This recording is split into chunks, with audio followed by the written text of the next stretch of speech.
모두 반갑습니다. 무더운 날씨에 이렇게 늦은 시간까지 자리를 함께 해주셔서 감사드리고, 오늘 이 마지막 세션은 이화여자대학교 이주의 다이지 프로그램에 참여하고 있는 학생들이 이 많은 그 탐구를 통해서 오늘 주제, 특히 개인정보 보호, 최근에 SK 유심 사태, 해킹 사태를 직접 공부를 하고 또 그 의미를 되새겨보는 그런 프로젝트로 진행이 되었습니다. 여러 가지 부족한 점들이 많고 또 많이 배워야 하는 상황인데요. 많은 좋은 말씀 좀 부탁을 드리도록 하겠습니다. 학생들 발표가 한 30분 정도 예상이 되는데요.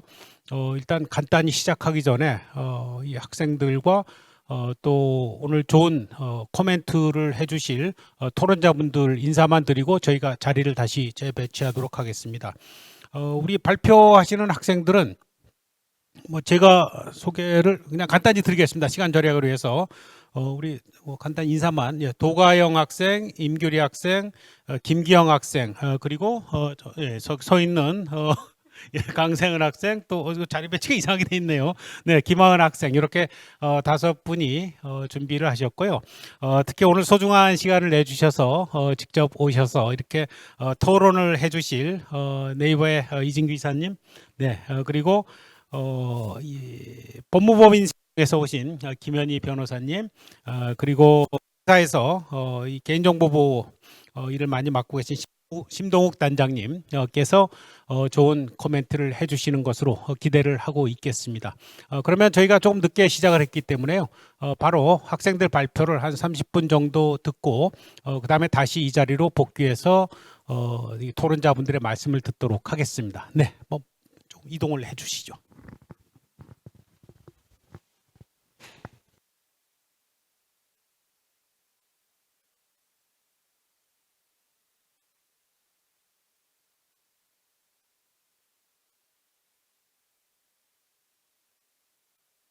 어, 어, 이게 더 낫지 않아? 노트북이랑?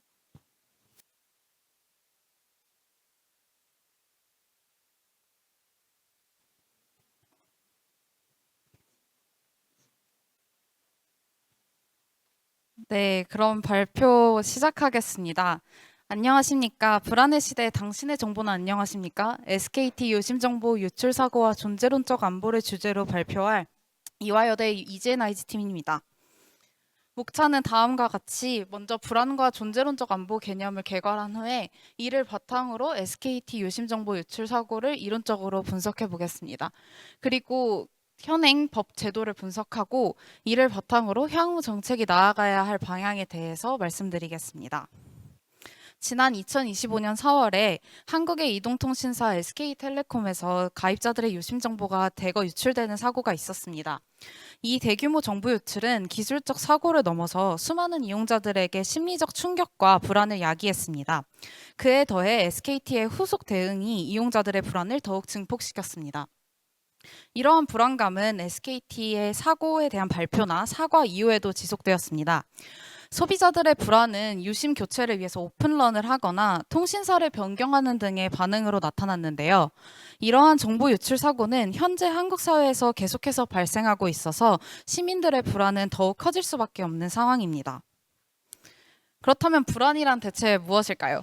불안은 뚜렷한 실체가 부재한 상태에서 나타나는 위기적 감정으로 두려움의 두려움이라고 할 수 있습니다. 이는 두려움을 두려워하는 것으로 두려움 자체와는 또 다른 개념입니다. 불안은 두 가지의 특징을 가지는데 첫째는 불확실성입니다. 불안의 근원이 무엇인지 명확하지가 않고 가능성에 대해서 느끼는 감정이기 때문에 불안은 막연하게 느껴지게 됩니다. 두 번째는 영속성입니다. 불안은 개인 차원에서 삶과 죽음이라는 시간의 흐름 속에 끊임없이 존재합니다. 따라서 이 불안이라는 감정은 완전히 해소할 수 있는 것이 아닙니다. 불안과 유사한 감정으로 공포를 생각해 볼 수 있습니다. 하지만 공포는 불안과는 달리 그 근원의 명확한 대상, 즉 적이 존재합니다. 이번 SKT 유심 정보 유출 사고를 예로 들어보자면 유심 정보가 유출되었다는 사실 자체는 사람들에게 공포를 야기합니다. 자신의 정보가 유출되었다는 사실로 인해서 느끼는 두려움인 것이죠. 또한 한편으로는 2차 피해, 즉 자신이 자신의 정보가 유출되었으므로 그게 악용될 가능성으로 인해서 불안이라는 감정도 야기됩니다. 이것은 2차 피해가 발생하지 않았음에도 불확실한 가능성으로 인해서 느끼는 두려움입니다. 그래서 이처럼 SKT 요심정보 유출 사고는 공포와 불안이 공존하고 있는 상태라고 볼 수 있습니다. 불안의 발생은 인간의 실존과 맞닿아 있는 문제입니다. 실존이라는 것은 우리의 존재 그 자체를 의미하는데 이는 삶과 죽음의 문제를 말합니다. 이 실존을 지키기 위해서 개인의 정체성, 즉 나는 누구인가에 대한 설명이 굉장히 중요한 역할을 하게 됩니다. 정체성이 가진 지속성과 안정성은 예측 불가능한 삶을 살아가는 데 있어 개인에게 믿음과 확신을 주기 때문입니다. 그런데 이 지속성과 안정성이 결여되는 경우에 개인은 실존적인 위협을 느끼게 되고 그로 인해서 불안이 촉발되게 되는 것입니다. 이러한 불안과 정체성의 메커니즘을 총체적으로 보여주는 것이 바로 존재론적 안보입니다.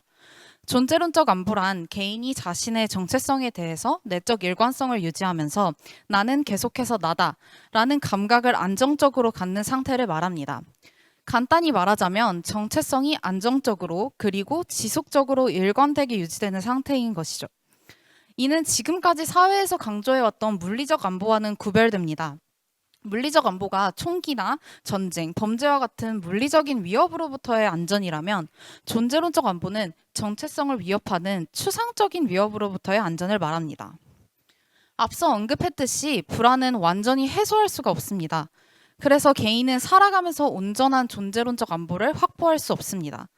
따라서 개인은 불안 속에서 끊임없이 자신의 존재론적 안보를 추구하는, 즉 불안을 해소해 나가는 그 과정 속에 있게 됩니다. 이러한 관점에서 불안은 단순한 감정이 아니라 계속해서 통제되고 관리되어야 하는 대상이라고 할 수가 있습니다.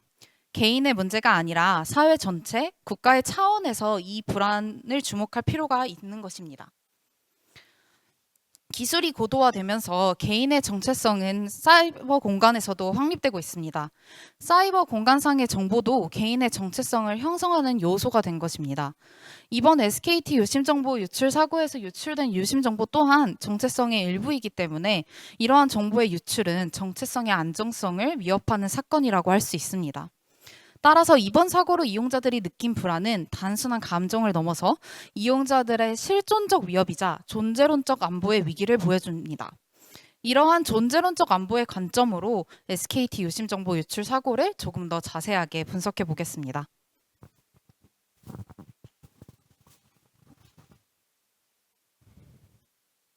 먼저 SKT 유심 정보 유출 사건의 사건 발생 및 대응 타임라인에 대해서 알아보겠습니다. 2025년 4월 18일 18시 정각에 SKT 네트워크 인프라센터의 HSS에서 이상 트래픽이 탐지되었고 민간 합동조사에서는 치는 시점을 이때로 추정하고 있습니다. 4월 20일 16시 46분경 SKT는 K사에 설명자료 제출 및 사고 신고를 하였습니다. 4월 20일 SKT는 유심정보 유출을 공식 확인하고 유심보호 서비스 무료 적용, FGS 강화, 전체 시스템 변수 조사 등 일련의 대응에 착수했습니다. 이후 4월 25일 CEO의 공식 사과 발표가 있었고 4월 28일부터 전 고객을 대상으로 유심 무상 교체 조치가 시행되었습니다. 4월 30일 국회 가방위 회의에서 SKT CEO가 출석해 증인으로 질의에 응했고 이 자리에서 위약금 면제, 디지털 취약계층 보호, 기업의 책임 소재 등에 대한 논의가 본격적으로 이루어졌습니다. 동시에 경찰도 정식 수사에 착수하면서 사법적 대응이 본격화되었습니다. 이후 5월에서 6월 초 사이에는 VIP 고객 등을 중심으로 한 1심 교체 대응이 부분적으로 도입되었고 유심 교체가 어려운 고객을 위한 포맷 솔루션도 함께 적용되기 시작했습니다. 그리고 6월 30일 경찰은 SKT 유심 해킹 사태와 관련해 미국을 포함한 5개국 수사기관 및 해외 기업 18곳과 공조수사를 벌이고 있다고 밝혔습니다. 대응 타임라인을 통해 6가지의 문제가 있다는 점을 확인할 수 있습니다. 첫 번째로 HSS 침입 탐지 후 키사 신고까지 40시간 이상 지연되어 법적 신고 기간이 24시간을 어겼다는 점입니다. 의도적인 은폐가 아니더라도 조직 내 위기 대응 체계가 복잡하고 수동적이었다는 점을 보여줍니다. 두 번째로 통신망 핵심 인증 장비인 HSS의 보안이 구조적으로 취약했다는 점입니다. 비인가 접근이 가능했고 침입 탐지, 접속 기록 관리, 다중 인증 등 기본 보안 체계가 작동하지 않았습니다. 이는 국가 기반 인프라 수준의 통신 장비에서 기대되는 보안 수준에 미치지 못한 대응이었다고 평가할 수 있습니다. 세 번째는 유심 무상 교체 조치의 실행 과정에서의 물리적 한계입니다. 교체 방침이 발표되었으나 재고 부족, 지점 간 혼선, 시간 대기 등의 문제로 실효성이 저하되었고 일부 고객은 교체까지 일주일 이상 소요되었으며 장애인 및 고려층을 위한 지원이 미흡했다는 지적이 있습니다. 네 번째는 1심 온라인 고객 대상 대응이 미흡했다는 문제점입니다. 1심 사용자는 무상교체 대상에서 제외되거나 명확한 절차 안내가 미비했고 이는 디지털 전환 추세에 비해 제도와 대응은 오프라인 중심에 머물렀다는 한계점을 갖습니다. 다섯 번째는 정보주체 통지 방식의 부족입니다. 사건에 대해 공지만 띄운다는 논란이 일자 전체 고객에게 단일화 문자 알림을 제공하는 것으로 바꾸었지만 이 역시 피해 범위에 따른 개별화된 위험 알림이나 대응 가이드가 부족했다는 문제점이 있습니다.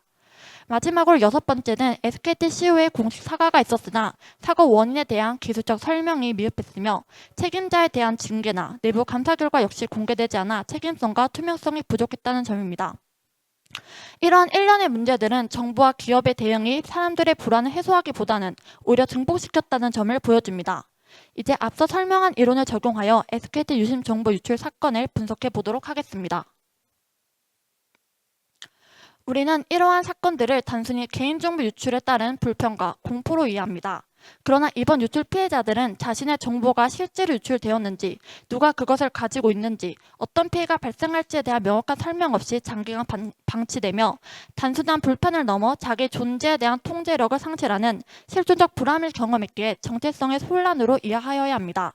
이는 통제 가능성 인지라는 개념을 통해 보다 깊이 있게 설명할 수 있습니다.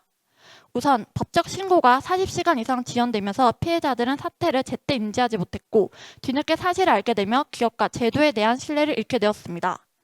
또한 피해 정도에 따른 맞춤형 안내가 부재한 상황에서 본인의 피해 여부나 대응 방법을 알 수 없어 혼란과 불안이 심화되었고 이는 자기 상태를 인식하고 제대로 조치할 수 없었기에 통제감의 상실로 이어졌습니다.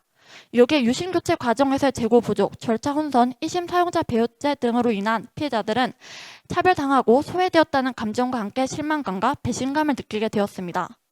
이는 단순히 실망감과 배신감 등의 감정에서 끝나는 것이 아니라 행동 변화, 특히 기존에 사용하던 서비스와 자신 사이의 관계를 재정의하려는 시도로 이어집니다. 이 시도는 구체적으로 소송 및 서비스 이탈 등의 행동으로 나타났습니다. 이 사건은 해킹이라는 외부의 침입과 내부 시스템의 구조적 허점이 동시에 자극한 복합적 사건이라는 점에서 특징적입니다. 우선 피해자들은 외부 해킹이 발생했다는 점에서 즉각적 위협과 두려움을 느끼는 1차 정서적 충격을 받았습니다.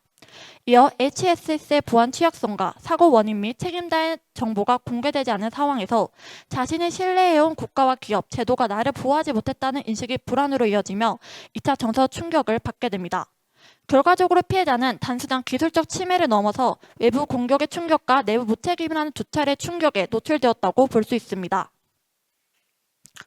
오늘날 개인의 정체성은 단지 이름이나 사진 같은 정보뿐만 아니라 유심에 저장된 전화번호, 인증키, ISSIR 등과 같은 정보 조각들로 구성됩니다.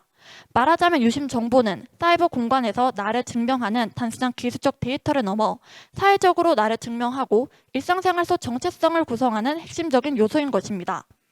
그러나 이처럼 핵심적인 정보가 기업 시스템에 저장되고 보안이 침해될 경우 개인의 정체성이 타인의 손에 넘어갈 수 있다는 가능성이 발생하고 이는 단순한 불편을 넘어 존재에 대한 깊은 충격으로 이어질 수 있습니다. 이 문제는 한 번의 해킹이나 단일 기업의 책임에 그치지 않습니다.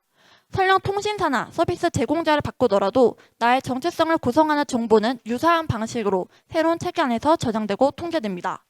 이처럼 기업의 정보 인프라에 불가피하게 의존할 수밖에 없는 구조 속에서 개인은 자기 자신을 입증할 권한을 온전히 가지고 있다고 느끼기 어렵습니다. 이러한 이유로 개인은 자신을 입증할 권한을 상실하고 있다는 느낌과 함께 지속적인 통제력 상실을 경험하게 됩니다. 이러한 통제력의 상실은 단순한 개인정보 유출로 인한 불편을 넘어 자신이 누구이며 사회 속에서 어떤 위치에 있는지를 확인받지 못하는 데서 비롯되는 존재론적 불안으로 이어집니다. 그리고 이러한 불안은 정체성의 혼란으로 연결되어 결과적으로 존재론적 안보의 위기로 확장됩니다. 이러한 존재론적 안보는 전통적인 물리적 안보와는 구별되는데 물리적 위협이 제거되었다고 해서 곧바로 개인의 정체성 혼란이나 상실감까지 해소되는 것은 아닙니다. 이는 물리적 안보가 회복되었다고 해서 존재론적 안보까지 자동으로 복원되는 것은 아니라고 볼 수 있습니다. SKT는 사건 이후 유심 무상 조치, 공식 사과, 인증 절차 강화 등 일련의 조치를 통해 기술적, 물리적 복구에 빠르게 나서며 시스템을 복원시켰습니다. 그러나 피해자들의 내면에 자리한 불안과 혼란은 해소되지 않았기에 정체성은 여전히 미복구 상태이고, 즉 존재론적 안보가 여전히 부재한 상황으로 이해할 수 있습니다. SKT 유심 해킹 사건의 피해자들이 겪은 것은 단순한 정보 유출을 넘어 자신이 사회 속에 실재하고 있다는 존재 확신을 빼앗긴 것이었습니다. 이로 인해 피해자들은 나는 지금 누구인가, 나는 사회에 어떤 관계에 있는가라는 근본적인 실존적 질문에 직면하게 되었고, 이는 개인정보 유출을 넘어 자기 동일성의 상실에서 비롯된 존재론적 불안인 것입니다. 이러한 불안이 지속되고 커질수록 개인은 자신의 정체성을 유지할 수 있다는 확신을 점점 잃게 되며 결국 존재론적 안보 자체가 근본적으로 위협받는 상태에 놓이게 됩니다. 따라서 이 사건은 단지 기술적 위기를 넘어 자신이 계속해서 나라고 믿을 수 있는 정체성의 기반이 흔들린 존재론적 안보의 위기를 보여주는 대표적인 사례라고 볼 수 있습니다. 이 사건은 존재론적 안보가 철학적 개념에 머무르는 것이 아니라 디지털 인프라에 의존하는 현대인의 삶 속에서 충분히 체감 가능한 현실적 위기임을 보여줍니다. 이를 통해 우리는 물리적 안보를 회복하는 것만으로는 인간의 정체성 위기를 해결할 수 없으며, 존재론적 안보의 관점에서 보다 깊이 있는 사회적 대응과 제도적 설계가 필요함을 실감할 수 있습니다. 그렇다면 다음으로 현재 한국의 제도적 설계와 사회적 집행은 이러한 존재론적 안보를 잘 반영하고 있는지 해외 사례와 비교하여 살펴보고자 합니다. 먼저 우리나라의 개인정보보호법을 알아보고 개인정보 유출 사건과 관련한 대법원의 판례를 살펴보도록 하겠습니다. 이를 바탕으로 현행법이 정체성 침해를 정신적 손해로 인정하는지, 존재론적 안보를 잘 반영하고 있는지를 살펴보겠습니다. 보시다시피 우리나라 개인정보보호법 제1조는 개인의 자유와 권리 보호, 나아가 존엄과 가치 구현을 법의 목적으로 명시하고 있습니다. 그리고 제4조에서는 정보 주체가 자기 정보에 대해 열람, 정정, 삭제, 처리 정지 등을 요청할 수 있는 권리를 보장하고 있습니다. 이러한 점에서 표면적으로는 개인의 자기 결정권과 존재성에 대해 대한 고려가 잘 이루어지고 있다는 것을 알 수 있습니다. 하지만 헌법상에서의 존엄성, 자유, 권리와 같은 이러한 초상적인 요소들은 법률 과정에서 잘 드러나지 않고 있다는 것이 현실입니다. 구체적으로 기업의 손해배상 책임 인정 여부를 따지는 법률 과정에서는 존재론적 안보나 불안과 같은 관념적인 요소들을 고려하기보다 실질적인 피해, 범위를 따지는 것에 집중합니다. 기업의 책임 인정 여부와 관련해서 법원은 해당 정보로 정보 주체를 식별할 수 있는 가능성, 제3자의 열람 가능성, 정보의 확산 범위, 추가적인 침해 가능성, 유출의 구체적인 경위 등을 따져보게 됩니다. 이러한 판단 기준은 대체로 물리적인 사실들에 근거하고 있습니다. 그러나 정보 주체가 느끼는 불안감이나 정체성에 대한 위협, 자기 통제권 상실과 같은 주관적이고 실존적인 요소들은 고려되지 않거나 증명 가능성이 낮다라는 이유만으로 법적 판단 바깥에 머무릅니다. 결국 법적 책임의 유무는 어떤 일이 실제로 일어났는가에 집중되는 반면 정보 주체가 그 사건을 통해 어떻게 흔들리고 있는지, 정신적으로 어떠한 문제가 있는지에 대해서는 여전히 응답하지 못하고 있는 것이 현실입니다. 이와 더불어 대법원 판례에서 개인정보가 유출되었다는 사실만으로 위자료 배상의 근거가 되는 정신적 손해를 인정하기 어렵다고 판시되고 있습니다. 즉, 단순한 유출 사실만으로는 손해배상이 법적으로 추정되지 않으며 정보가 실제로 제3자에게 열람되었는지, 그리고 어떤 방식으로 확산되었는지, 개인에게 어떤 실질적인 불이익이나 권리 침해가 발생했는지에 대한 구체적인 입증이 필요하다는 얘기입니다. 그 결과 정서적, 실존적 피해는 아직 법적 손해로 간주되기 어려운 상태에 머물러 있습니다. 이는 곧 법이 인정하는 손해의 범주와 개인이 체감하는 위협의 범주 사이에는 크나큰 간극이 존재한다는 것을 보여줍니다. 이처럼 한국의 현재 사법제도는 시민들의 막연한 불안감, 존재론적 안보, 실존적인 정체성의 문제를 제대로 보호하기에는 한계가 있다는 점을 보여줍니다. 법은 명확성과 입증 가능성이라는 원칙을 따르기에 실질적인 피해 이전에 존재하는 요소들은 보호망 외부에 놓이게 됩니다. 앞에 보시는 화면은 한국과 해외 판례들을 비교 분석한 표입니다. 여기서 같은 행에 있는 사건들은 비슷한 쟁점을 다루고 있습니다. 개인정보 유출은 단순히 정보 침해를 넘어 개인의 불안감과 존재론적 안보를 위협하는 요소입니다. 그럼에도 한국과 해외 판례를 살펴보면 이러한 손해 범위의 인정 범위에 큰 차이를 보이고 있다는 것을 알 수 있습니다. 이 판례를 살펴보았을 때 한국은 정보 유출 사실만으로는 손해 자체를 인정하지 않으며 제3자의 실제 열람 여부, 구체적 피해 가능성, 정보 관리 회수 조치 등을 핵심 기준으로 삼습니다. 반면 일본과 미국의 경우 유출 이후 불안감 자체를 손해로 인정하는 경향이 더 강하며 피해자의 심리적 고통을 넓게 보호하려는 태도가 특징적입니다. 그렇다면 해외의 개인정보보호법 체계와 적용은 구체적으로 어떻게 이루어지고 있는지 살펴보겠습니다. 먼저 미국은 분산형, 산업형 규제 체제를 운영합니다. 한국법과 달리 포괄적인 일반법이 존재하지 않고 각 주나 각 산업별로 개별 규제가 존재합니다. 가장 대표적인 법은 캘리포니아 소비자 개인정보보호법이며 이는 점점 더 강화되고 발전되고 있습니다. 미국은 이러한 개별적 규제 체제를 가지고 있음에도 불구하고 개인정보 보호가 일정 수준에서는 강하게 작동되는데요. 그 이유는 미국의 법적, 사회적, 경제적 핵심 요인에 있습니다. 먼저 미국은 개인의 권리 침해에 대한 민사소송이 굉장히 활발하게 이루어집니다. 한국이나 유럽처럼 국가기관이 직접 과징금을 대규모로 부과하는 방식이 아니라 소비자나 단체, NGO 등이 기업을 상대로 손해배상을 청구하거나 집단소송을 제기하는 것이 일반적입니다. 따라서 기업들은 잠재적인 거액 배상과 책임, 평판 손상 등을 매우 두려워하기 때문에 자발적으로 개인정보 보호를 엄격히 운영하는 경향이 있습니다. 이 외에도 강력한 산업별 규제, 주 차원의 혁신적 입법 경쟁, 시장과 소비자의 압력, 규제 기관의 단속 등 다층적 억제 체제를 형성하고 있고 이러한 사회적 압력은 법적 규제를 넘어서 기업의 자발적 규제를 강력하게 유도한다는 것입니다. 다음으로 유럽연합의 경우를 살펴보겠습니다. 유럽연합은 개인정보를 단순한 사생활 보호가 아니라 시민의 권리이자 민주주의의 조건으로 간주하며 가장 강력한 보호 체계를 발전시켜 왔습니다. 대표적인 제도가 GDPR, 일반 개인정보보호법입니다. GDPR은 목적 제한성, 데이터 최소화, 동의의 명확성, 접근 수정 삭제 이식권 보장, 자동화 결정에 대한 설명 요구 권리라는 5가지 핵심 원칙을 가집니다. 좀 더 구체적으로 살펴보자면 프랑스는 특히 CNIL, 정보자유위원회라는 독립기구를 통해 GDPR을 집행합니다. 2019년 CNIL은 구글에 5천만 유로의 과징금을 부과하기도 했으며 더 나아가 최근에는 AI 시대 속 알고리즘 투명성과 생체 정보 규율을 선도하고 있습니다. 2022년 프랑스 보건청에서 50만 건의 의료 정보 보호가 암호화 없이 저장 유출되는 사건이 발생했습니다.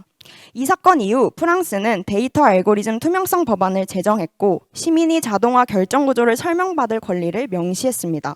또한 학교와 지역 단체에서 개인정보 권리 교육을 의무화시켰고 시민 참여 패널을 통해 공공정책 수립에 시민을 참여시키고 있습니다. 이러한 프랑스의 접근 방식은 개인정보를 단순히 기술관리 대상이 아니라 존재론적 안보와 정체성을 보호하는 핵심 권리로 보려는 철학적인 관점을 반영합니다. 이처럼 유럽 정책의 핵심 요소는 개인의 데이터 통제권 보장입니다. GDPR은 동의의 명확성, 자동화에 대한 거부권 등을 통해 개인의 데이터 통제권을 엄격하고 세밀하게 규제합니다. 그러나 한국의 개인정보보호법은 GDPR과 유사한 체계를 갖췄음에도 불구하고 프로파일링, 자동화에 대한 별도한 규정이 부족하고 개인정보 통제권 실현이 빈약하다라는 점을 지적해 볼 수 있습니다. 따라서 한국 역시 존재론적 안보와 정체성 보호 시스템을 기반으로 법을 강화하는 전략을 구축해 나가야 할 것입니다. 지금까지의 사례들을 통해 도출해낸 몇 가지 시사점을 간단히 정리해 보겠습니다. 첫째, 정신적 손해 인정의 필요성입니다. 이는 개인정보 유출로 인한 피해자의 심리적 고통을 반영하는 중요한 수단입니다. 하지만 실제 법적 분쟁에서는 이러한 손해를 계산하고 입증하는 과정이 매우 까다롭고 어려움이 많다는 것이 현실입니다. 두 번째로 구조적인 변화가 필요합니다. 법원은 유출 사건의 상황과 결과를 종합적으로 고려해 신중하게 접근해야 하며 정신적 손해 인정과 관련한 법적 기준을 명확히 할 필요가 있습니다. 더불어 시민, 정부, 기업을 이어주는 종합적인 시스템적 접근이 함께 논의되어야 할 것입니다. 셋째, 개인정보 보호는 기본권과 자유 보장을 위한 필수적인 요소입니다. 정보 주인인 개인의 의식 변화와 개인정보의 중요성을 인식하는 사회적 환경 조성이 필요합니다. 개인정보 보호와 유출에 대한 대응은 단순한 법적 쟁점을 넘어서 우리 일상과 긴밀하게 연결된 중요한 과제입니다. 개인정보 유출로 인한 손해를 줄이기 위해 법원은 폭넓은 판결 기준을 구축하고 피해자의 권리를 두텁게 보호하며 사회적 인식을 높이려는 노력이 필요합니다.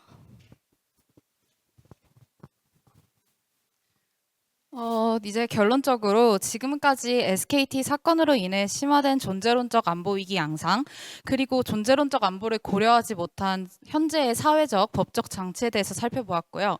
이를 바탕으로 앞으로 나아가야 할 방향을 제안해 보겠습니다. SKT 유심정보 유출 사고는 유출이 향후 어떤 파장을 가져올지 모른다는 점에서 불확실성과 정체성 불안을 야기한 존재론적 안보의 위기를 보여주는 사례입니다. 현대사회는 인간의 생활세계의 정체성, 감정, 신뢰, 자율성 등의 주관적 경험을 배제할 수 있습니다. SKT 사건에 대한 정부 및 기업의 대응은 보안 강화나 기술 업그레이드 등에 집중되었고 피해자들의 어떤 실존적 불안과 정체성 손상에 대한 고려는 미흡했습니다. 디지털 사회에서 개인정보는 개인의 정체성과 사회를 구성하는 핵심 요소입니다. 그럼에도 불구하고 오늘날 기업은 개인정보를 여전히 기술적 혹은 상업적 자원으로만 간주하며 보호 조치 또한 보안 수준 강화나 기술적 암호화에 국한되는 경우가 많습니다. 그러나 이러한 접근은 정보 보안의 1차적인 요구에는 부합할 수 있으나 개인의 실존적인 안전과 주체성 회복이라는 차원에서는 미흡합니다. 기업은 이제 개인의 정체성을 보호할 책임이 있는 윤리적 행위자로 자리매김해야 합니다. 이러한 관점에서 첫째, 정보 처리 전반에 걸쳐 사전적 예방적 책임을 강화하고 기업 자체의 적극적인 보호 조치, 윤리 기준의 확립이 필요합니다. 둘째, 개인 정보 유출이 발생했을 때 피해자의 정체성 회복과 신뢰 재구축을 위한 포괄적인 사후 대응체계 마련도 필요합니다. 그런데 이러한 책임은 이전부터 기업에 요구되었음에도 불구하고 왜 개인들은 여전히 실존적인 불안과 정체성 위협을 겪게 되는 것일까요? 그 이유는 이 문제가 단순히 기업만의 노력으로 해결되는 것이 아니기 때문입니다. 개인과 기업, 국가적 차원의 통합된 접근이 필요합니다. 먼저 많은 개인들은 자신의 정보가 어떻게 수집, 처리, 유통되는지에 대한 실질적인 통제 권한을 현재 갖지 못하고 있습니다. 또한 개인들은 정체성 위기와 불안을 관리할 사회적, 정서적 준비도 미흡하고 또한 반복된 유출 사고로 인해서 개인의 정보 유출에 대한 민감성도 낮아졌습니다.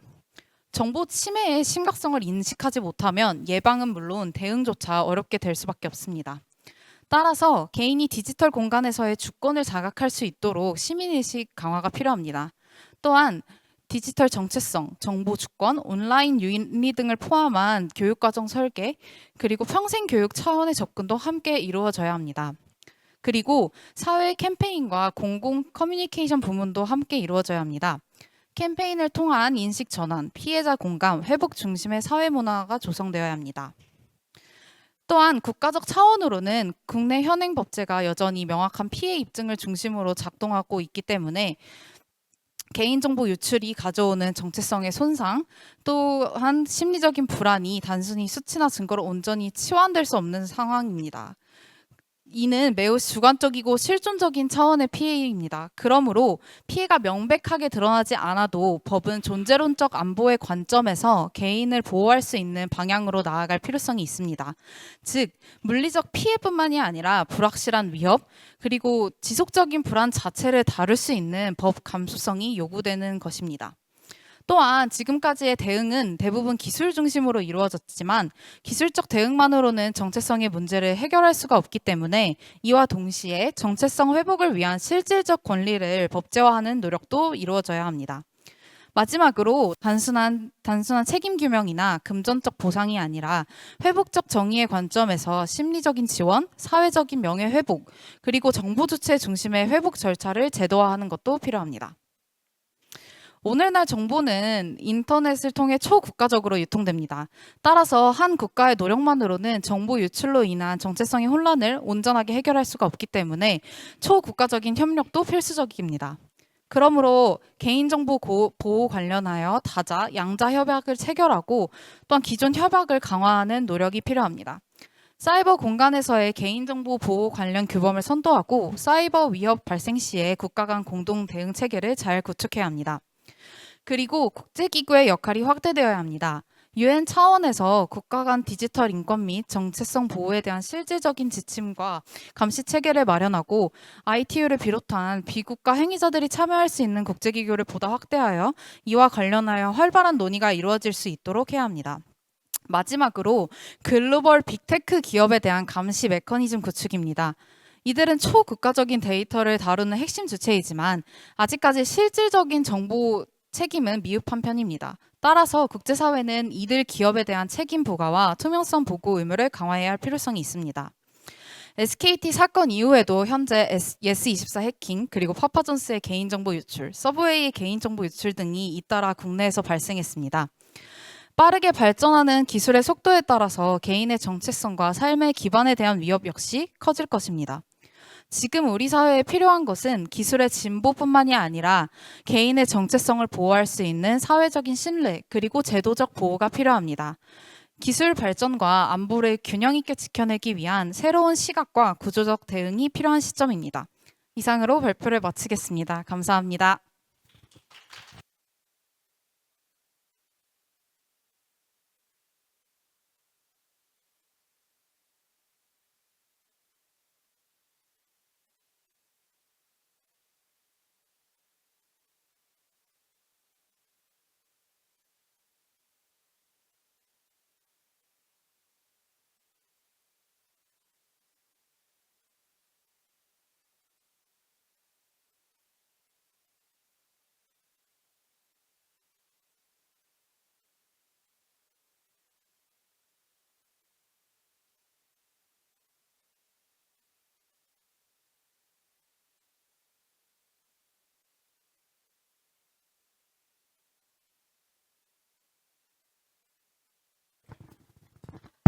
네, 자리를 재배치하는 동안 우리 학생들 발표를 다시 한번 정리를 해보면 이번 SKT 유심 해킹 사태를 불안이라고 하는 새로운 관점에서 재해석을 하고 또 기존의 여러 가지 사회 제도라든가 우리의 마음가짐을 굉장히 비판적인 관점에서 지적을 하고 있습니다. 뭐 여러 가지 이 부족한 점도 많이 있고 또 학생들이 좀 더 공부를 해야 되는 상황이지만 그래도 세대들이 바라보는 새로운 신선한 이 관점들이 있지 않을까 싶고요.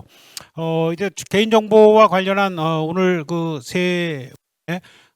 이 전문가 선생님들의 또 토론을 들어보도록 하겠습니다. 저희에게 주어진 시간이 대략 이제 한 50분, 40분이 약간 되는 상황이라서요.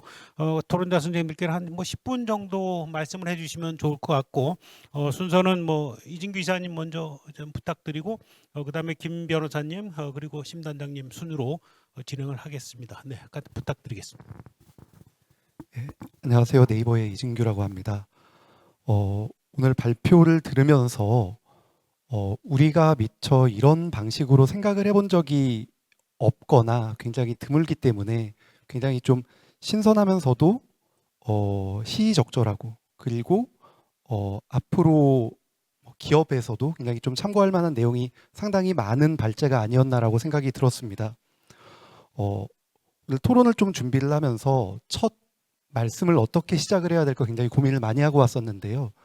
저 가수 중에 그 자우림의 보컬리스트인 김유나 씨가 그 유리가면이라고 하는 앨범을 낸 적이 있는데 그 앨범의 타이틀곡이 불안은 영혼을 잠식한다라는 곡이 있습니다. 근데 이제 오늘 존재론적 안보와 관련해서 불안의 시대에 우리가 살면서 이 불안을 어떻게 이해를 하고 어떤 방식으로 접근을 하고 이 불안이 발생을 했을 때 그 개인, 기업, 사회국가 또는 초국가 레벨에서 어떤 방식으로 접근을 해서 대응을 해야 되는지에 대해서 우리가 그냥 막연하게만 가지고 있었던 생각을 벗어나서 이게 개인에게 있어서는 영혼을 잠식할 수 있을 만한 굉장히 중대한 문제로서 자리매김할 수 있는 것도 아닌가라는 생각도 하게 됐습니다. 오늘 말씀 주신 내용 중에 굉장히 좀 재미있게 들었던 부분 중에 하나가 이제 우리나라의 경우에는 이런 존재론적인 안보를 확보하기 위한 법제도가 제대로 마련되어 있지 않은 거 아닌가라는 부분에 대해서 논의를 해주셨는데요. 특히나 이제 우리 법원이 그 손해배상과 관련한 뭐 재판을 할 때 정보 주체의 주관적이고 실존적인 불안을 반영하지 않는 경향이 굉장히 강하게 있다라고 했는데 이 부분에 있어서 상당히 공감을 하지 않을 수 없을 뿐더러 그러면은 다른 측면에서는 어떻게 이 불안을 해소해 줄 수 있는 제도가 마련이 되어 있는 거 아닌가라고 생각을 해봤을 때 법원에서는 그렇다라고 하지만 사실은 이제 규제기관에서는 이러한 불법 행위에 대해서 처분을 하면서 특히나 개인정보가 유출됐을 때는 유출에 대한 책임을 물어서 우리나라에서는 과징금을 부과를 하고 있습니다. 근데 과징금 부과 사례를 대표적으로 들어보면은 예전에 페이스북 같은 데서 개인정보가 유출됐을 때 구글하고 같이 유출 사건이 발생을 했을 때 대략 1,000억 원 정도로 굉장히 좀 큰 규모의 과징금이 부과된 적이 있었는데요. 그러면은 이것이 존재론적인 안보를 확보할 수 있는 방안으로서 과징금이 작동할 수 있는가라고 했을 때는 전혀 그렇지 않은 것 같습니다. 이 과징금 역시 우리나라에서는 부당이익을 환수를 하는 개념으로 접근을 하고 있고 그러다 보니까 이렇게 환수를 한 부당이익을 정보 주체가 자신의 정체성이 해해지면서 발생할 수 있는 이런 존재론적인 불안을 해소하는 데 사용하고 있는가? 라고 봤을 때는 전혀 그렇지 못하고 있다라는 생각이 들어서 법원뿐만이 아니라 이런 법을 직접적으로 집행하는 집행기관에서도 그런 방식으로 제도를 마련하고 있지 못한 것이 아닌가. 그러면은 우리는 앞으로 이렇게 뭐 예를 들어서 환수된 부당이익을 정부 주체가 가질 수밖에 없는 이런 불안을 해소하기 위한 방안으로 기금을 조성을 한다라든지 해서 대응을 할 수 있는 방안을 좀 고민을 해볼 수 있지 않은가라는 생각이 들었습니다. 기타 이제 그 국가별로 그 제도를 좀 비교하면서 분석을 해주신 부분도 상당히 재미있게 들었는데요.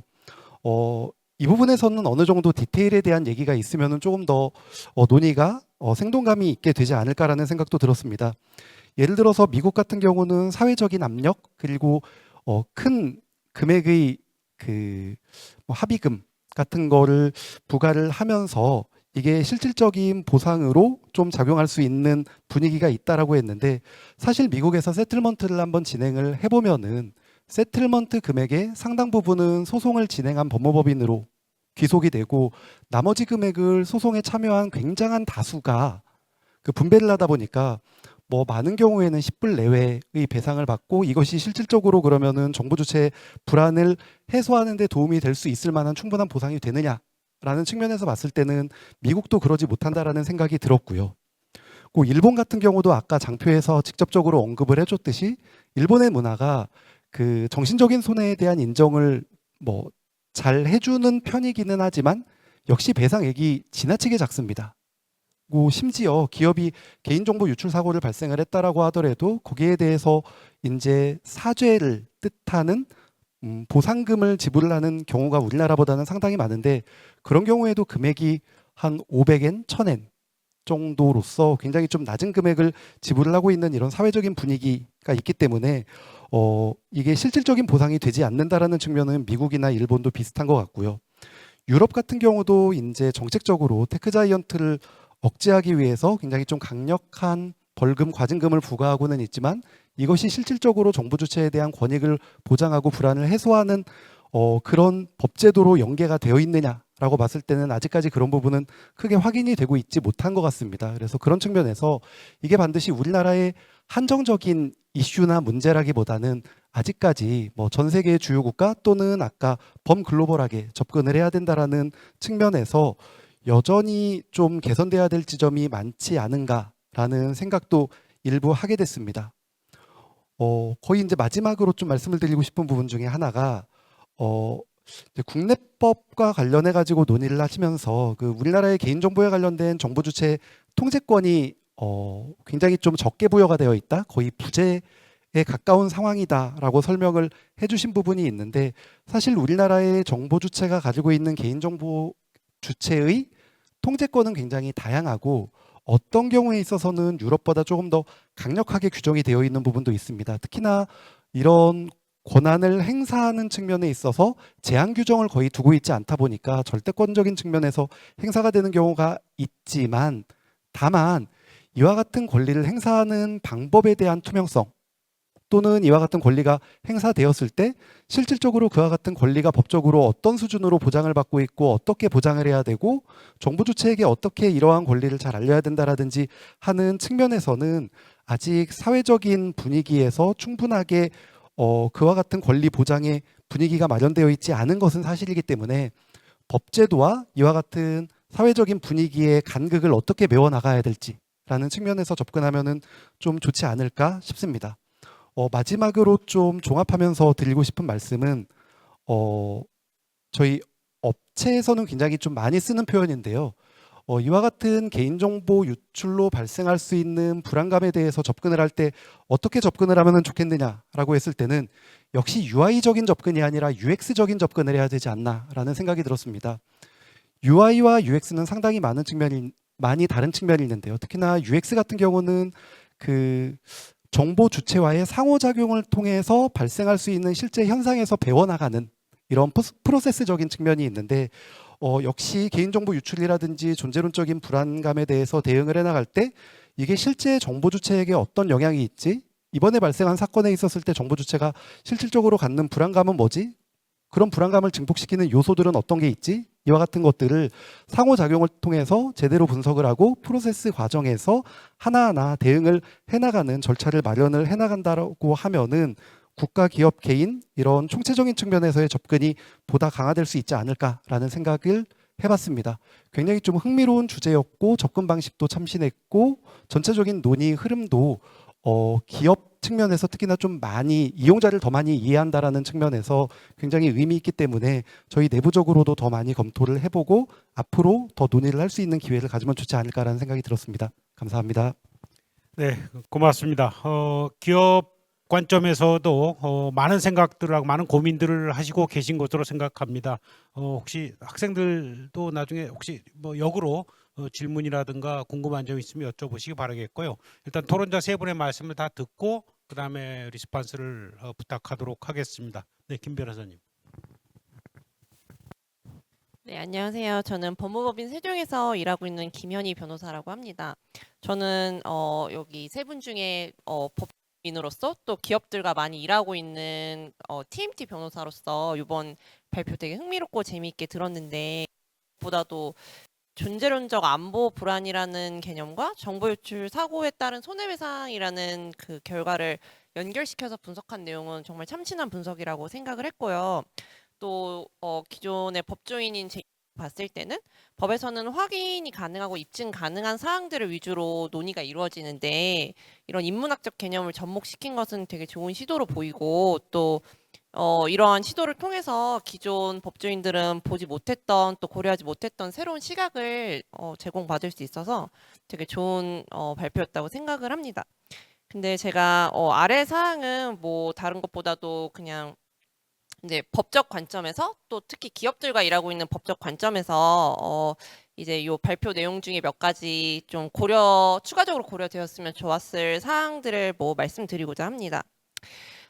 법의 가장 큰 역할과 기능이라고 하면은 우리 사회에 있는 다양한 이해관계자들과 그들의 이해관계를 조정하는 역할이라고 할 수 있는데, 이러한 이해관계를 조정하는 그런 목적을 위해서 사회 구성원끼리 합의한 결과가 바로 이 법이라는 결과물이라고 볼 수가 있습니다.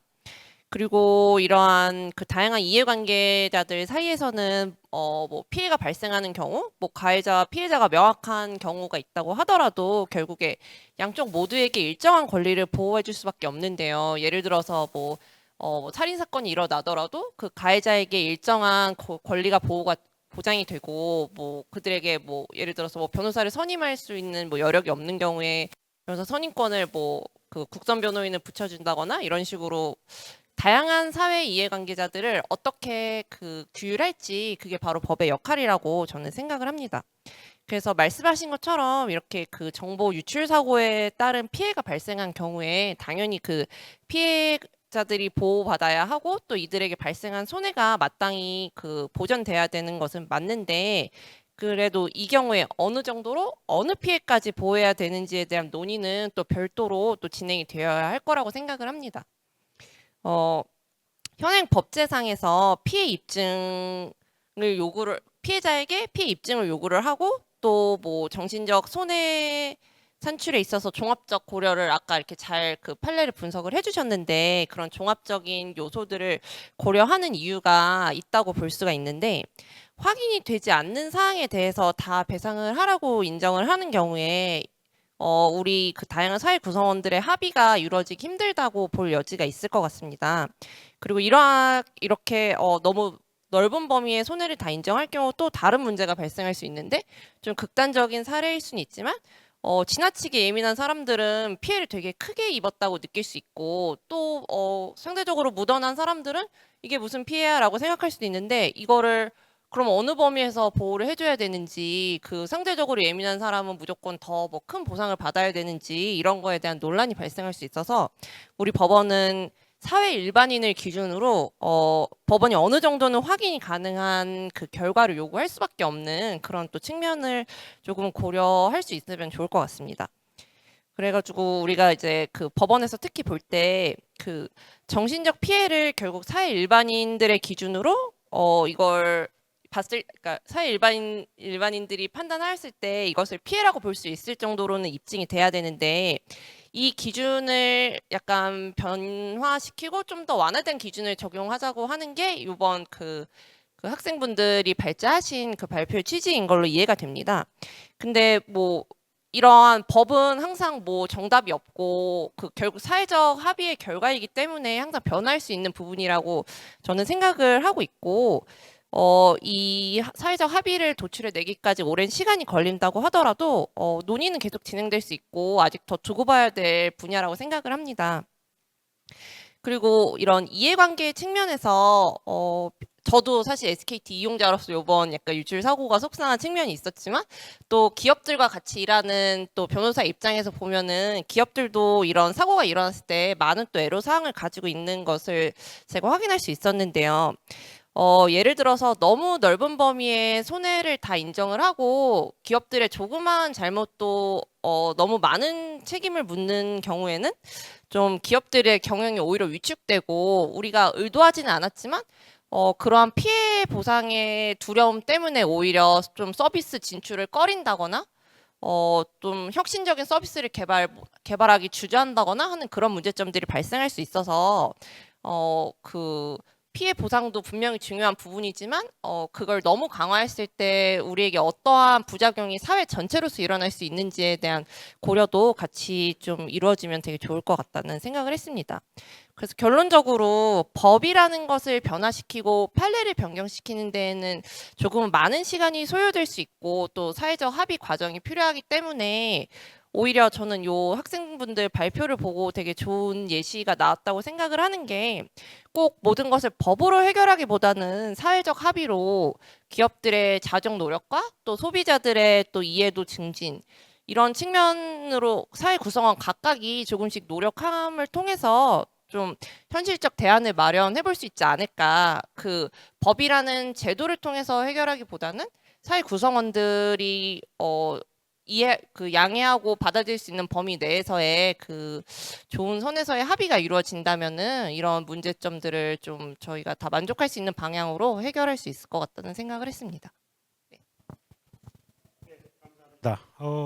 뭐 여러 가지 그 기업과 일을 하시면서 우리 학생들이 또 다 볼 수 없었던 부분들까지 많이 짚어주셨고 특히 기술의 혜택을 누리고 있는 우리 자신들과 또 그것을 규제해야 되는 여러 가지 필요성 사이의 간극들에 대해서도 언급을 해주셨는데 아마 우리 학생들도 그 점에 대해서 또 코멘트가 있지 않을까 싶습니다.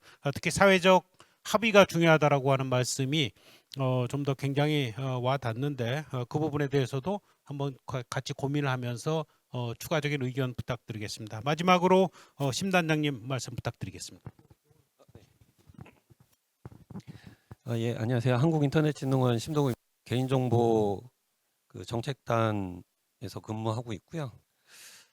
관련돼서 그 SKT 그 관련된 사항은 최근에 엄청 이제 큰 이슈고, 그리고 정보 주체 관점에서 이 사건을 바라보는, 그러니까 아까 그 발표 자료에서 여러 이제 기사들을 이제 그 활용을 해주셨는데, 직접적으로 아마 여기 준비하신 분들 중에 이제 변호사처럼 고객분들이 아마 계실 것 같은데, 왜냐하면 이게 실제로 고객이냐 아니냐에 따라서 그 계속 말씀하시는 이 심리적 뭐 불안, 예, 뭐 이런 것들의 편차는 제가 보기에는 거의 0과 100 사이 정도가 되지 않을까라는 생각이 들거든요. 아까 좀 전에도 이제 변호사님이 상대적 개념에 대해서 말씀을 해주시긴 했는데, 그래서 뭐 원래 준비된 이제 질의가 있어가지고 그거에 관련돼서 이제 다는 아니고, 제가 말씀드리고 싶은 내용은 일단은 그 문제 제기하시는 부분에 있어서 지금 그러면은 현행법과 제도에서 충분히 다뤄지고 있느냐라는 그런 그 쟁점안이 있는데, 일단은 그러니까 그 법상에서는 일단은 불안이라는 것을 직접적으로 표현하지는 않죠. 특히 이제 지금 오늘 주로 다루고 있는 개인정보보호법상에서는 그런 표현을 명시적으로 다루고 있지는 않은데, 그래서 제가 한번 생각을 해봤을 때 유사한 개념 아니면 유사한 표현으로 우려라는 표현은 굉장히 많이 등장합니다. 한 10여 차례에서 한 20차례 정도가 이제 다양한 조문에서 이제 등장을 하는데, 주로 이제 공통적으로 등장하는 그러니까 의미는, 그러니까 침해에 대한 우려가 침해에 대한 이제 우려, 걱정, 불안 이런 것들을 뜻하는 것으로 그 해석이 되더라고요.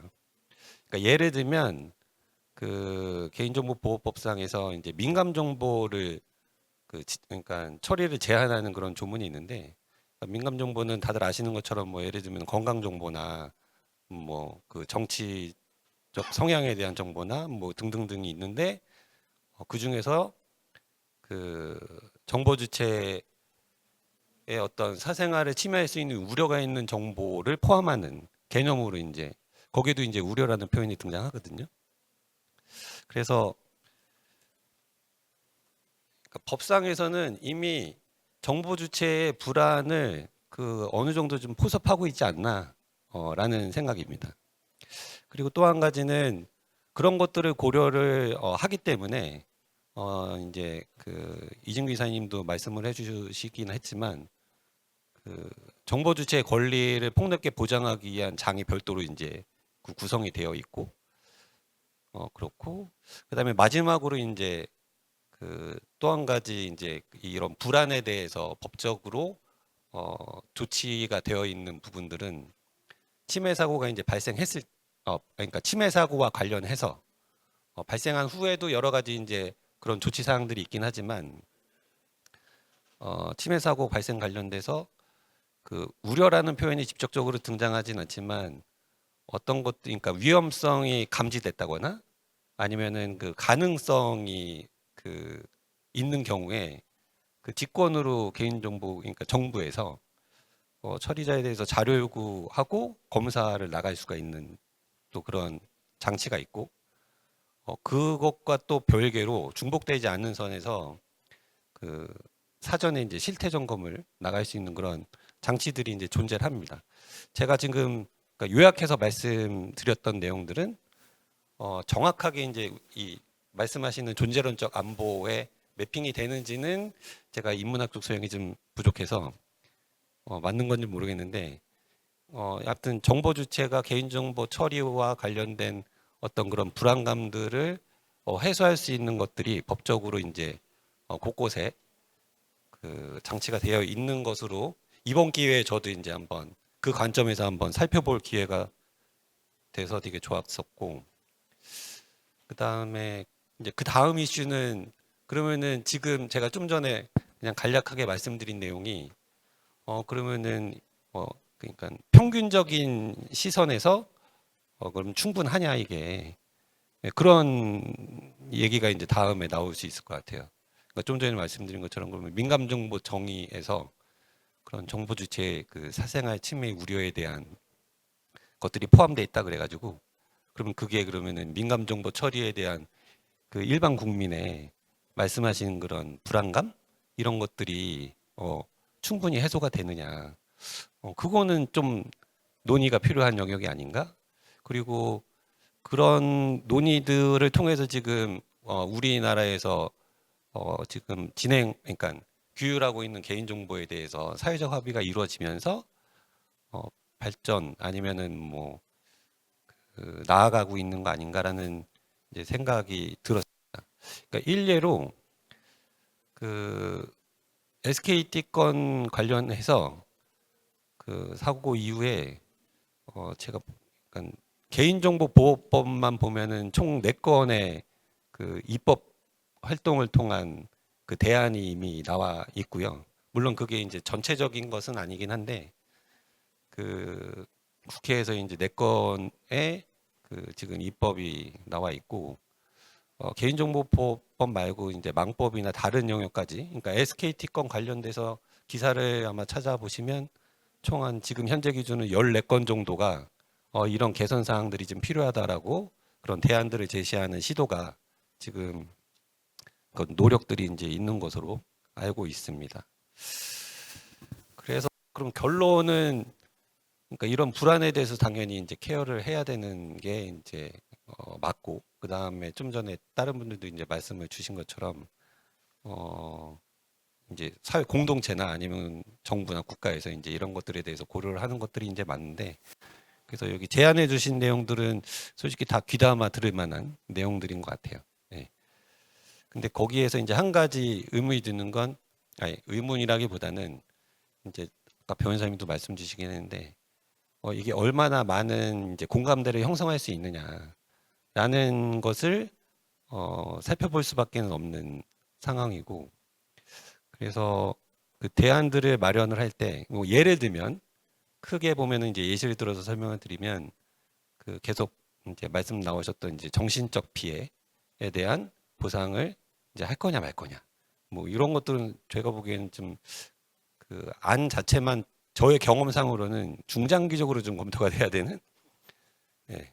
근데 이준규 이사님도 그 언급을 해주시긴 했는데 그러면 정신적 보상 이전에 어떤 직접적인 피해에 대한 보상 체계가 그러면은 충분하냐 또 저는 오히려 한번 짚어봐야 되는 상황이라고 보고 아직 멀다는 얘기겠죠.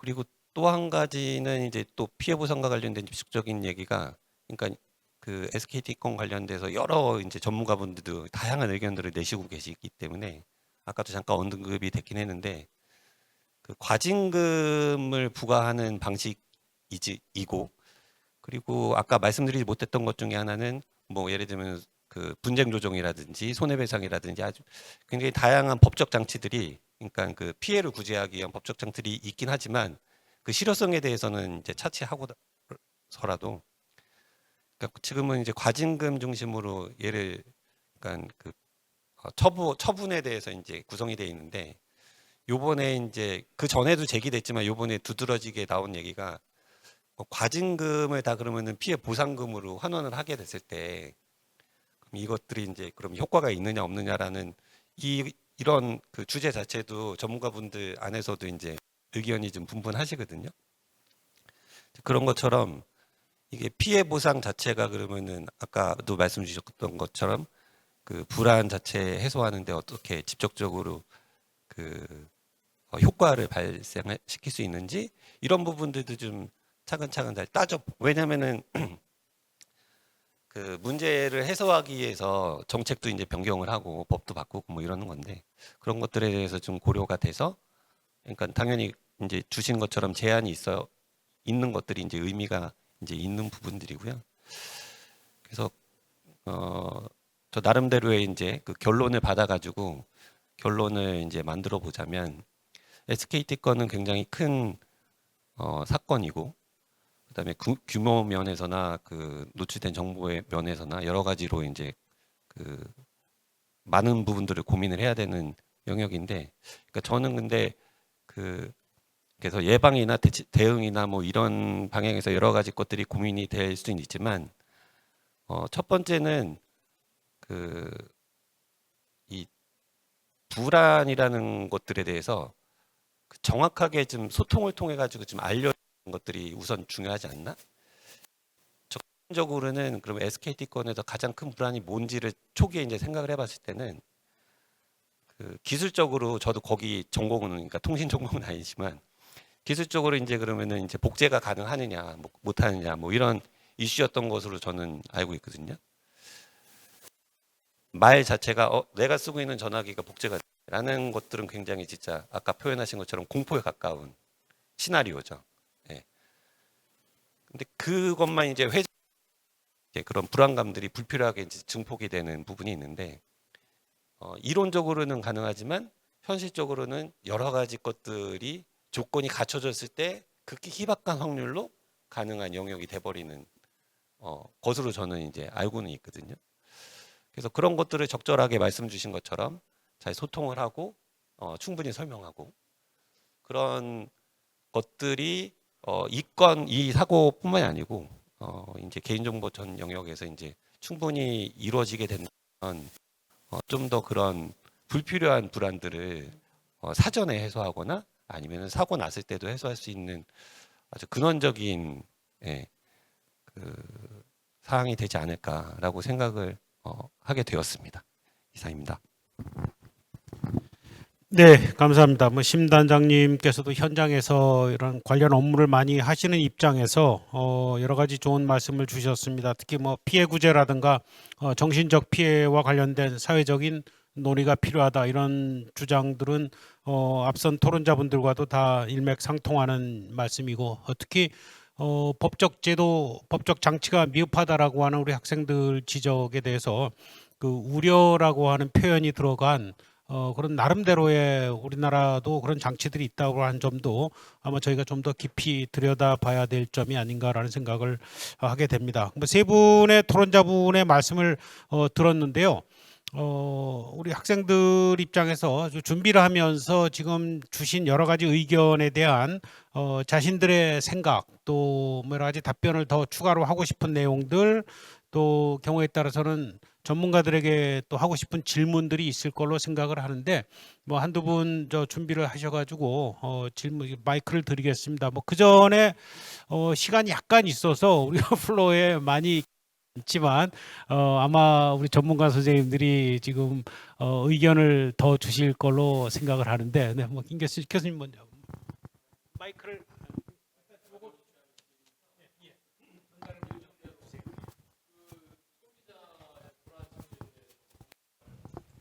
되는데 그 정부에 대한 뭐 범칙금, 뭐 벌과금 같은 것은 그 소비자한테 직접적인 혜택이 없으니까 제 생각에는 소비자한테 리턴을 해야 되는데 돈으로 리턴하다 보면 또 돈이 많이 든다고 할 거 아니에요. 그러니까 그 요금, 다음 달 요금을 감면한다든지 하면은 부담이 적고, 그걸 모든 그 고객한테 다 하면은 어려우니까 예를 들어 10%씩 10개월에 걸쳐 가지고 뭐 한 5만 원에서 10만 원인데 그걸 감면을 한다. 그러면은 사람이 사실 받을까 안 받으면은 그 손해지만 심리적인 느낌이, 역시 심리 얘기를 많이 하는데 손해를 덜 보는 느낌이니까 직접 지금 소비자한테 돈을 주는 것보다 그런 방법이 있을 것 같다. 이런 의견을 드립니다.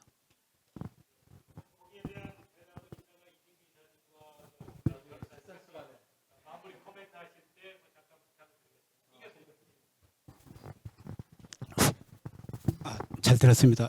오늘 또 항상 배운다는 게 다른 세션에서도 이 그 존재론적 이협이니 뭐 안보니 이야기가 나오는데 좀 해석이 좀 다르네요. 여기에서의 해석과 그쪽 해석이 다르는데 재밌게 들었고 여러 가지 들었는데 제가 좀 이제 공부하시는 학생들이기 때문에 아주 저는 대학원 수준 이상의 발표를 하셨다고 생각되는데 좀 더 이제 공부의 테크닉을 좀 이제 익힌다는 차원에서 약간 보완적인 의견을 좀 드리도록 하겠습니다.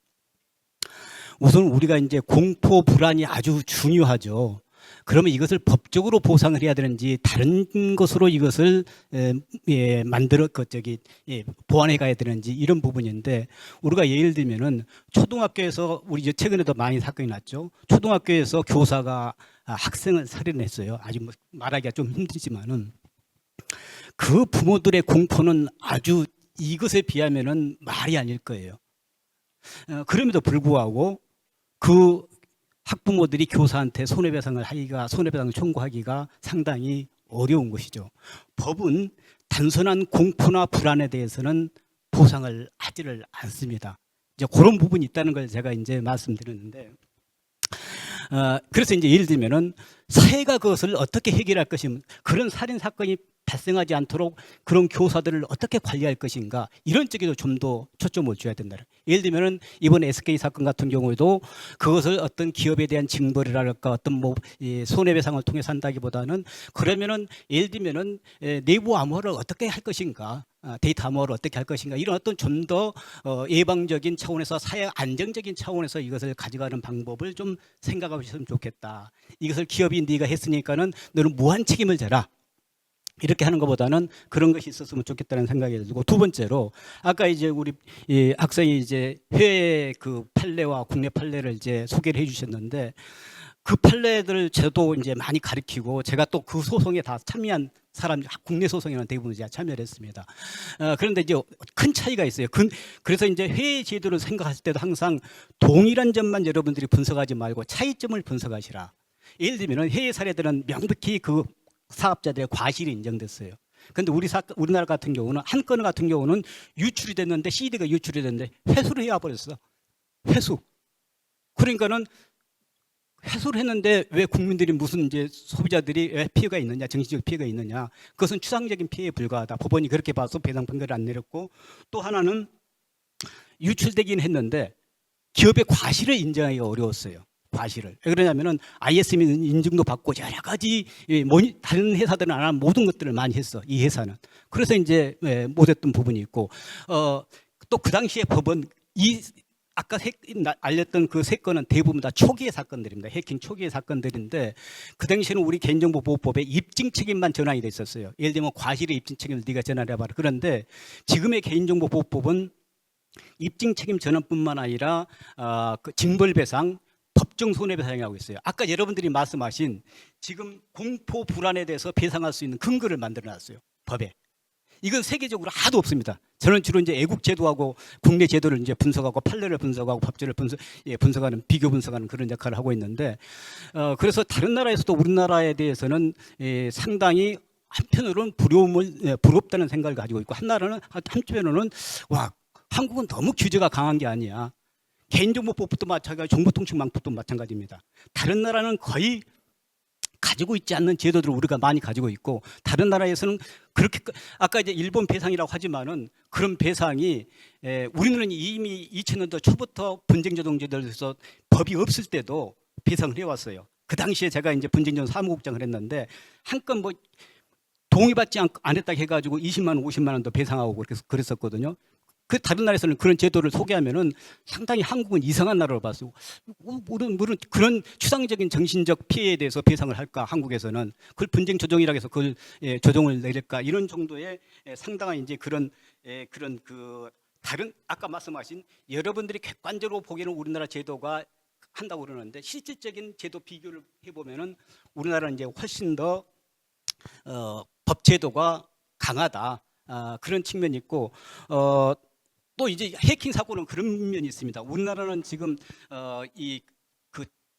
지금 어떻게 보면 사건 나면 거기서 언론 정치가 다 대드는데 다른 나라에서는 해킹 사건은 숙명적으로 받아들여요. IT에서는 이건 해킹은 숙명이다. 그래서 어떻게 이것을 신속하게 복구를 할 것인가. 최근에 나온 법들은 다 다른 나라에서는 물론 이제 앞에 불을 등한시한다는 게 아니고 침해 예방과 이런 것도 다 하지만은 신속한 복구에 대한 이제 피해를 두고 있다. 그래서 이제 우리가 이제 사건을 보는데 우리는 너무 이 해킹 사건이나 개인정보 사건만 나오면은 도덕적으로 문제가 윤리 도덕으로 해결돼 승화돼 가지고 그 말을 꺼내는 순간 이제 도덕적 우위를 점하는 거예요. 많은 그 발언자들이. 그러니까 북해가면 또 상승자고 그래가지고 또 다른 법안이 나와. 그러면 또 다른 나라에 없는 제도들을 계속 생산해 내는 거예요.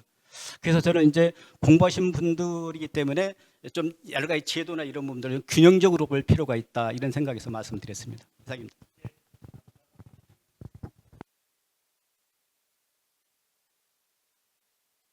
이 교수님도 토론자로 모셨어야 되는데 어쨌든 우리 학생들이 뭐 준비하면서 부족했던 부분들에 대한 많은 추가적인 코멘트 주셨다고 봅니다. 일단 뭐 시간이 많지는 않은데요. 저희 발표자분들의 관점에서 또 학생들 젊은 세대들의 관점에서 지금 여러 전문가들께서 말씀해 주신 부분에 대한 약간의 응답 같은 것들이 좀 필요하지 않을까 싶은데 누가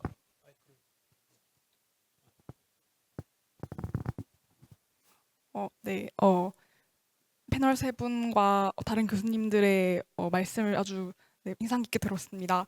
특히 이준규 이사님께서 언급하셨듯이 배상 명령 의무의 배상 명령 이후의 배상액이 피해자에게 제대로 전달되고 있는지, 또 그리고 그 배상 이후의 과정이 투명성이 있고 그것이 바로 올 수 있는 직접성이 있는지, 또 제한 규정은 충분히 존재하지만 국내 법에서 그렇지만 그것들이 잘 집행되는 과정의 투명성이 있는지, 또 그 시민들이 그 투명성을 아주 잘 느끼고 있는지에 대한 고려가 조금 더 필요해 보인다고 생각합니다. 또 김현희 변호사님께서 듯이 무슨 사안이든 간에 언제나 양면이 있다는 부분을 조금 깨닫고 역기능을 고려하여 발전과 시민의 불안이 균형적으로 고려돼야 할 것으로 저 생각하였습니다. 네, 감사합니다. 또 다른 학생분. 저도 패널 세 분과 교수님께서 해주신 말씀 되게 인상 깊게 들었는데요. 제가 발표를 준비하면서 생각했던 것은 일단 우리나라의 개인정보보호법 제도가 이렇게 되어 있다라고 디테일하게 일반 시민이 안다고 보기는 되게 어려운 것 같습니다. 그래서 오히려 이런 사건이 발생하면 이 불안감을 더 크게 느끼게 되는 것이 어쩌면 당연한 것이 아닌가. 왜냐하면 이 법률에 관한 부분도 사실 전문가한테 조금 의존하는 경향이 조금 더 있다고 생각해서, 그래서 실제로 아무리 그 배상 체계나 뭐 법적으로 좀 완비가 되어 있다고 하더라도 실질적으로 이런 유출 사고가 발생했을 때는 이런 완비를 가지고 있다는 것에 대해서 이 불안감을 좀 해소하기에는 조금 쉽지 않다. 그래서 다른 패널분들께서 말씀해 주신 것처럼 어쩌면 제도적인 것은 좀 먼 얘기이기 때문에 사회적 합의가 필요하다고 하셨는데 그 점이 확실히 되게 중요하다라는 생각을 더 많이 하게 된 것 같습니다. 네. 저는 하나의 질문 사항이 있는데요. 아까 법률에 대해서 얘기를 해주셨을 때 우리나라 법 안에서 상대적으로 예민한 사람도 있고 이 같은 사건을 겪어도 상대적으로 무던한 사람도 있다고 말씀을 해주시면서 법은 기본적으로 일반인을 기준으로 고려한다라고 해주셨는데, 우리가 법의 핵심 요소를 한번 생각해 봤을 때 평등이라는 용어를 생각을 할 수 있는데, 평등은 정말 이 사람과 이 사람이 똑같은 성별, 똑같은 나이, 똑같은 뭐 사회적 지위를 가지고 있어서 평등을 고려하는 것이 아니라 그 사람마다의 각자의 정체성에 따라서 고려되어야 하는 부분이라고 생각을 합니다. 그래서 사람마다 다른 정체성을 가지고 있는데 그것을 때 추가 정적인 피해 입증 자료, 병원의 그런 자료 등등을 고려해서 법을 적용하는 경우도 있는지에 대해서, 또 그러한 사회적 합의가 잘 되어 있는지에 대해서 여쭤보고 싶습니다. 뭐 시간이 다 돼서 지금 우리 추가 질문이 나오긴 했는데요. 마무리 발언을 부탁드리면서 아마 거기에 대한 답변들도 간단히 주실 거로 생각을 합니다. 일단 뭐 어떻게 토론자 선생님들께서 한 2, 3분 정도 해서 우리 학생들에게 뭐 격려 또는 뭐 전체적인 이 조망하는 발언 또 질문에 대한 답변들 순서대로 좀 부탁드리겠습니다. 이 이사님부터.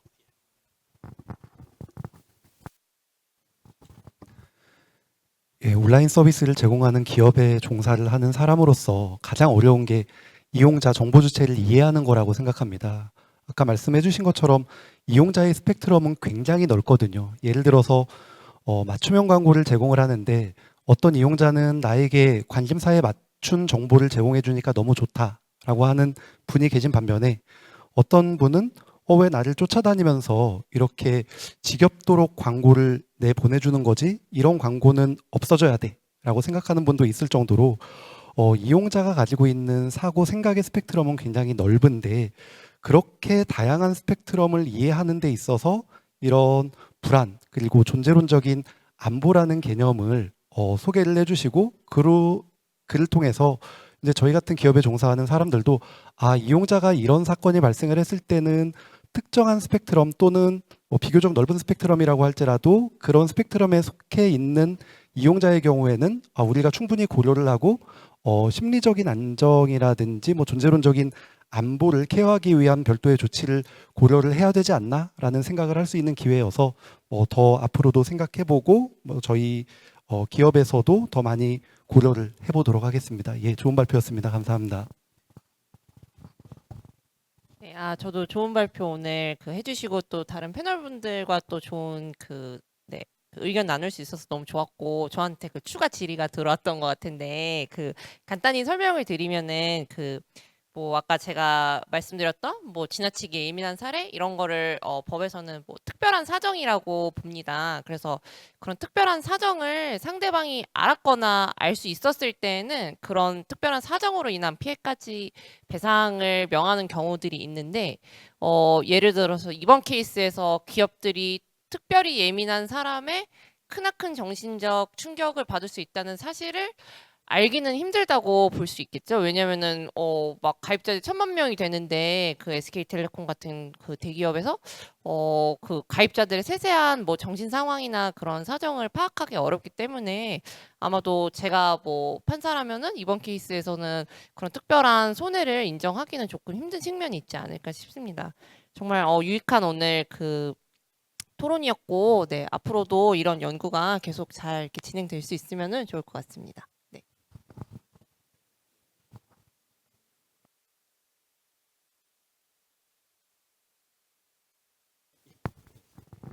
예, 아까도 말씀드리긴 했는데 그 얘기는 이제 빼고 답변 주신 것 중에 딱 뇌리에 남는 얘기는 어떤 특정 서브, 그러니까 국민들이죠. 이용자들이 개인정보보호법을 그러면은 다 알아야 되느냐, 이런 제가 항상 고민하는 영역이라서 개인적인 의견은 알 필요가 없는 게 정상이거든요. 예, 그냥 개인정보보호법이라는 게 있다 정도만 알면 되지. 일반 국민들은 예, 거기다가 한 스푼을 더 얹자면 그러면은 나는 여기에 와 계신 네이버를 이용할 때 나에게는 무슨 권리가 있는지 정도? 예. 그거 한 줄씩 해봐야 10줄도 안 되거든요. 물론 법적인 분량은 엄청 많은 분량이지만 반대로 그러면은 나머지 권리들이나 그런 안전성을 확보하기 위해서는 수많은 사람들이 보이지 않는 곳에서는 노력을 해야 정상이라고 저는 생각을 하는 편이라서 근데 항상 고민이 되는 부분은 맞습니다. 네. 어디까지 알려드리고 어디까지 이제 해야 되느냐 이런 고민들은 있는 거고 그런 질문에 이제 좀 더 이제 답을 잘할 수 있도록 이제 관련된 업무를 하는 그 기관의 일원으로서 그런 부분들을 좀 더 주의 깊게 살펴보도록 하겠습니다. 예, 감사합니다. 네, 시간이 이제 많이 초과돼서요. 이제 마무리를 지어야 될 것 같습니다. 오늘 학생들이 나름대로 시간을 많이 들여서 이 사안을 또 굉장히 현재 진행되고 있는 사안이기도 합니다만 이 사안을 조사하고 또 의미를 부여하고 해석하는 나름대로의 시각을 제시를 했고 또 전문가 선생님들께서 여러 가지 좋은 코멘트를 주셔서 이 문제에 대한 특히 젊은 세대를 대변하는 학생들의 시야라든가 식견이 많이 넓혀지지 않을까 생각을 합니다. 앞으로도 기회가 되면 이런 각계에 종사하시는 전문가 선생님들을 모시고 이런 작업들이 계속 진화가 됐으면 하는 바람입니다. 오늘 귀중한 시간 내주셔서 늦은 시간까지 참여해 주신 우리 또 뭐 패널에 계신 분들 또 토론자분들 또 특히 학생분들에게 뜨거운 박수 부탁드리면서 마무리하도록 하겠습니다. 감사합니다.